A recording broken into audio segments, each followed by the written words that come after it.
Gujarati motivational story વિનમ્રતા। એકવાર નદીને પોતાના પાણીના પ્રચંડ વહેણ પર અભિમાન થયું। તેને લાગ્યું કે મારામાં એટલી તાકાત છે કે હું પહાડ, મકાન, ઝાડ, પશુઓ, માનવ વગેરે બધાને વહાવી લઈ જઈ શકું છું।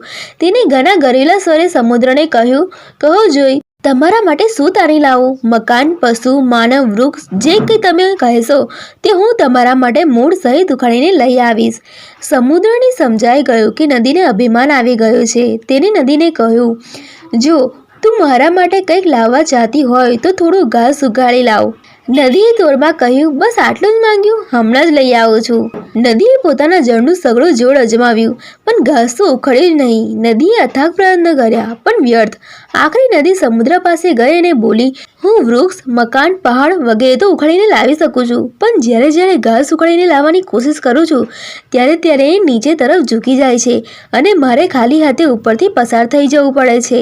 સમુદ્રએ નદીની વાત ધ્યાનથી સાંભળી અને પછી હસતા હસતા કહ્યું, જે પહાડ અને વૃક્ષની જેમ કઠોર હોય છે તે આસાનીથી ઉખડી જાય છે, પણ ઘાસ જેવી વિનમ્રતા જેને શીખી લીધી હોય તેને પ્રચંડ આંધી, તોફાન કે પ્રચંડ વેગ પણ ઉખાડી શકતા નથી। જીવનમાં ખુશીનો અર્થ લડાઈઓ લડવી એમાં નથી, બલ્કિ એમનાથી બચવામાં છે।